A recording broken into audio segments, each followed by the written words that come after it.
As I get ready to pack away my summer clothes here in Australia, I want to talk about some clothing pieces that I always regret buying in summer. I know a lot of you are just getting started with the season, and there's probably an item or two on your wish list. Before you spend your hard-earned money on this item of clothing, let me share with you some details to look out for so that your clothing lasts. I think so much of building a good wardrobe is about what we choose not to buy. When we can slow down the process, when we can choose each piece with more intention, our wardrobe just gets better. I also feel like when we train our eye to spot certain details, it makes each of those pieces higher quality and better suited to us. In short, more intention means better wardrobe means better style. And just to premise this video with a little bit of context, I like to knit. Recently I've gotten back into sewing as well, so I've been very interested in craftsmanship and construction. Let's start off today with something really simple. A certain kind of clothing that I always regret buying are very minimalist summer pieces. This look can often feel extremely classic and timeless because so many brands are making these items and they'll put it into their essentials line, making us feel like they're classic pieces we should own.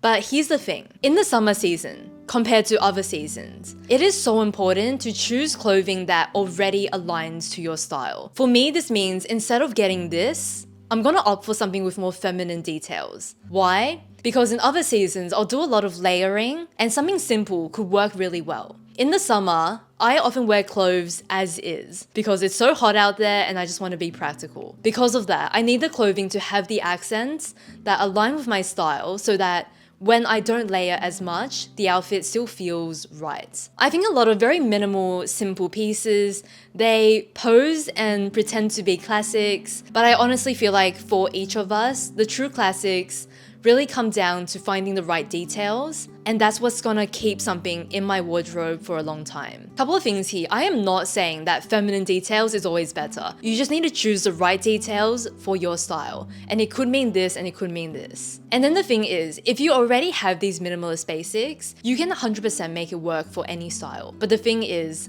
if I were to do it again, I would choose the clothing pieces with the right details because it makes life easier, that's all. Throughout today's video, I reference a lot of clothing and some of them I don't really like, I don't recommend, but some of them look really nice. So if you're curious where any of these pieces are from, I'm gonna have it in like a little Shop My page, just so you can refer to it if something does catch your eye. Something I always regret buying in the summer are clothing pieces that are just way too light in the fabric. These pieces usually look a little sloppy in the construction, but they also don't hold up well with washing. That's a big no-no for me. In the summer, I like fabrics that give me that carefree, light look.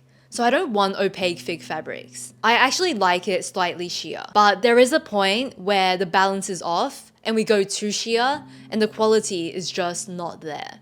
Here's the difference. A good example is this mango top. This one looks quite nice, but if you look at the hems, where it's folded up to be sewn, it is more opaque than the rest of the top, and you can see through the top basically to the inside. With pieces like this, because the fabric is lighter, make sure you check the inside. Make sure everything is straight, make sure the construction looks nice, because as you wear it over time, if the inside starts to look more sloppy, you're gonna be able to see through it from the outside. Keep this in mind. I used to think with sheer pieces, they're all kind of the same quality, but if something is well constructed and slightly sheer, it's always just going to look neat. If something is poorly constructed and the seams start to fray or fall apart or get wonkier, then it starts to look a little sloppy even from the outside. In the summer, sometimes it's hard to justify nicer pieces, but this is something that I think is a big difference between lower and higher quality. I pay extra attention to this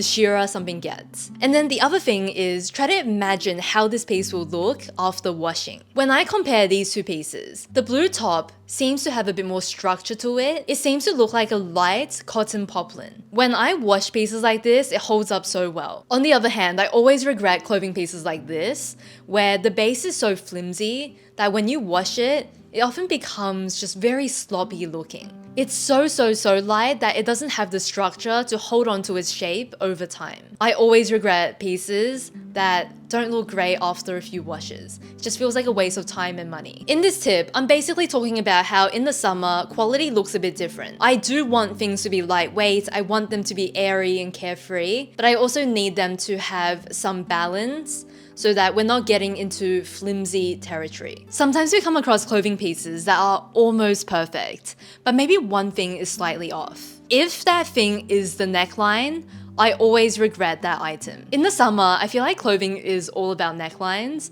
You know, you literally get like a white t-shirt with 5 different necklines that I cannot justify getting anything in a neckline that I don't like. Here's what it looks like in my wardrobe. Generally speaking, I like detailing around my face to be round. I usually don't like V's, and that's a personal style kind of thing.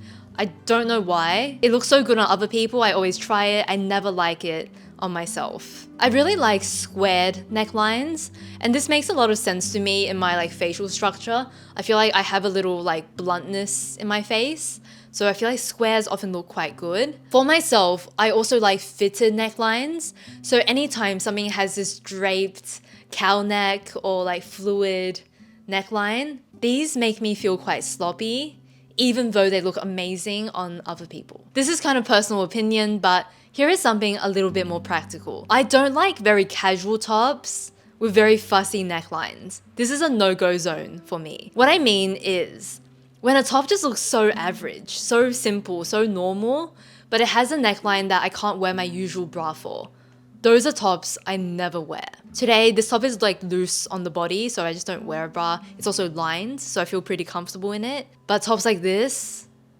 I never wear them because they're not worth the effort. Something I will always regret in the summer are knitted cami tops made with a synthetic blend. This is an absolute nightmare of a clothing piece for me, because knitted materials will always be a little bit thicker than your typical like cotton jersey or just like your cotton t-shirt fabric. They're always a little bit thicker. And because these knitted camis often sit very close to the body, if there is a bit of synthetic in there, it will make it just not breathable and very uncomfortable to wear. Not to mention, I often find knitted fabrics can stretch easily. They don't always wash as well as your cotton jersey. So these clothing pieces are just not comfortable to wear, and they're a disaster in terms of care. This is actually a very popular item of clothing. When I was making this video, every brand I looked at was making some kind of knitted cami in a synthetic. And let me save you the money,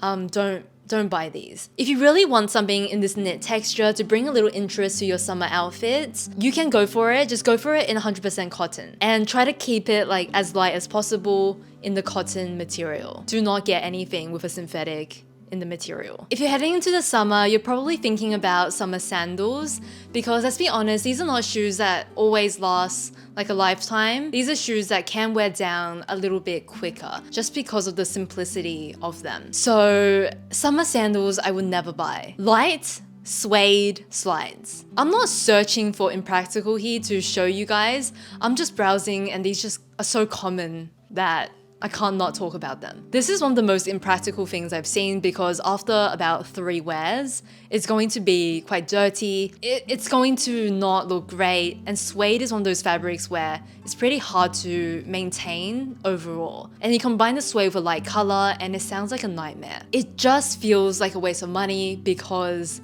it's expensive, it's not gonna last. And this one is a pretty hard item for me to justify, no matter how cute I think it is. Suede in a sandal in general, I feel like it's pretty delicate. It will be more comfortable because this material is softer, but it's pretty delicate. So just keep that in mind for longevity. It's not going to last as long. But definitely don't combine the suede with a light color. I also came across this slide, and this one is just too minimal. I feel like the minimal shoe is very popular, but if you do any amount of walking, I would say when something is too minimal, it just doesn't offer any support. Very minimal sandals, I usually just find a little bit not practical for my lifestyle. This is the most minimal I will go. So the thing about this one is that it has the back strap to hold your foot in. It has the side panels to keep your foot in. I like how it has the fin straps to give the feeling of minimal, but it's not as minimal as other options. I really like when the strap extends around the back actually.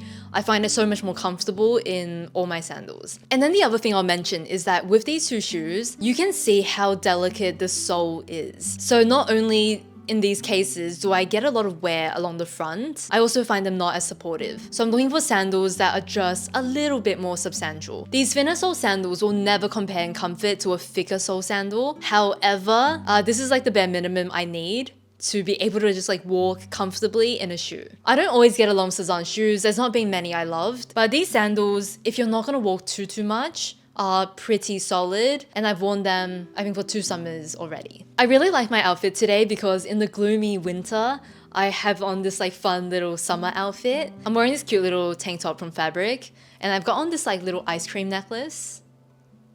This is a fancier little like opal 14K gold charm that is just very fitting for any summer outfit. On to the next thing. Something I regret buying are clothing pieces that have done the work for me. So clothing pieces like this blouse, where it's combining the embroidery with the stripe, and it's almost self-styled. This tip is kind of a bummer because sometimes these are the most exciting things to get for our wardrobe because a designer has taken 2 things unexpected and combined them together. In my wardrobe, if I am considering this blouse, I can actually recreate this look. So I can purchase like a embroidery top, and I can purchase a striped skirt, or I can do a striped shirt and like a lacy skirt. There are so many ways to recreate this vibe that by combining it, you're making it easier and less versatile. So the thing I would ask myself is, do I really need it? Can I recreate it? This tip, I personally tried to resist for so long. I used to have a lot more unique pieces in my wardrobe. My wardrobe actually used to be a lot more exciting than it is now. But I've just come to understand that when all the pieces are a little bit more boring, a little bit more simple, you can create maximalist looks by combining multiple elements together. But you can also wear them in simple ways so that it gives you the versatility. You have to work a bit harder styling wise, but you also don't get bored of your clothes because there's endless combinations. I need to explain this one a bit more because with tops like this where it's got the florals and the lace detailing, this is okay for me because all the elements are quite subtle and it comes together quite nicely. I ask myself, by combining these 2 things, is it genuinely making it less versatile? Or is it about the same? If it's about the same, I'll go ahead. If it's making it less versatile, I will rethink the purchase. We've spent this video talking about tops. Let's talk about some shorts. So when I took a look at shorts available right now online, I'm noticing a lot of different hemlines. So I see a lot of these like Bermuda shorts. I see different length of shorts and different rises. I swear these different hemlines is sometimes just brands encouraging us to try something new, to buy something new from what we already own. And for shorts, that's going to be a no for me because I know it's not gonna look as good as what's tried and tested for me. I like medium to high rise. I like slightly looser on the leg, a little bit of flowiness, and I like it to hit quite short without being too short. You'll see my favorite lengths in the clips, and I'm just gonna stick to what I know here and not be swayed by the trends and by the Bermuda shorts that I ultimately know will look pretty bad on me. And that's probably being generous. It's going to look awful. Sometimes the chicest thing is just to stick to what you have, to what you know works. And this is a perfect example where when I don't buy these things, I end up looking more stylish because when I buy it, I start distracting myself with all these silhouettes that don't look great on me. If you're curious and you think something could work for you, go try it on and try it on again, and then try it on with your different clothes. Just confirm it before you buy.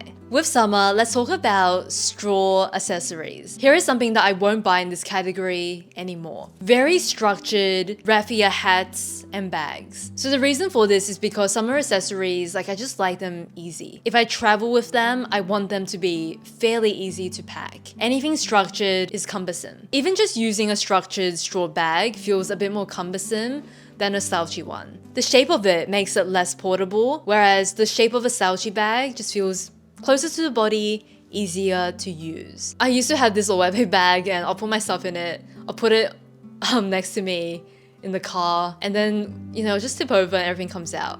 Whereas when it's slouchy, I just find that it doesn't happen as often It just lays there. It's less cumbersome. Wrapping up today's video, one of the final things that I want to avoid are any fantasy summer vacation pieces. The moment it's summer, because I guess summer holidays are a bit more frequent than winter, a lot of clothing becomes resort wear. You know, beachy, boho, ideal for a summer holiday or a getaway. When the practical side of myself counts out how many days I'm actually on holiday versus like daily life, it's such a small number that I just can't justify a chunk of my wardrobe being for holiday wear. I think without knowing it, when brands try to sell us resort wear, we're kind of buying into the fantasy of it as opposed to genuinely how often we will wear those pieces. And I subconsciously feel like I'm on holiday more than I actually am. So this is something I'm reminding myself.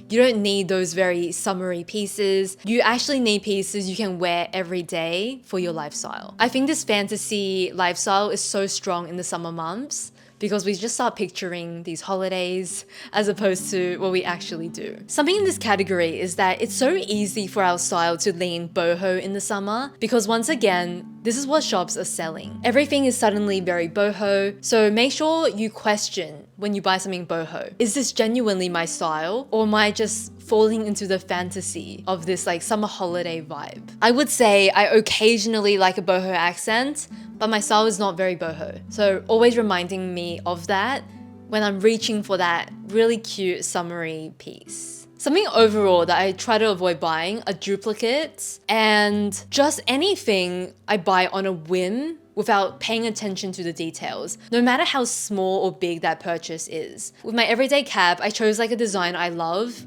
and the amount that elevates an outfit in the summer whilst being practical is so great. In the past, I would have thought, you know, a cap is a cap, just get anything. But when there is a little bit more intention behind these purchases, they end up just being better. And collectively, these little details just elevate that t-shirt and short outfit I live in the summer. And then not buying duplicates. I have these one pair of sunglasses that I wear. I really like these, and the big reason is that when I look down, like they don't slip, which happens to me in majority of my sunglasses. I actually spent months looking for these. I tried on probably 100 pairs of sunglasses to find this pair. It's really paid off because they function, they work, they feel chic. I have no desire to buy another pair of sunglasses for a long time as long as I have these. When something ends the search, it's always a good purchase long term. Those are the clothing, those are the accessories that I always regret buying. Let me know what yours are. Let me know if there's something you agree with or disagree with in this video. Thank you so much for watching. I actually need to go and actually pack the stuff, and I'll see you soon. Bye.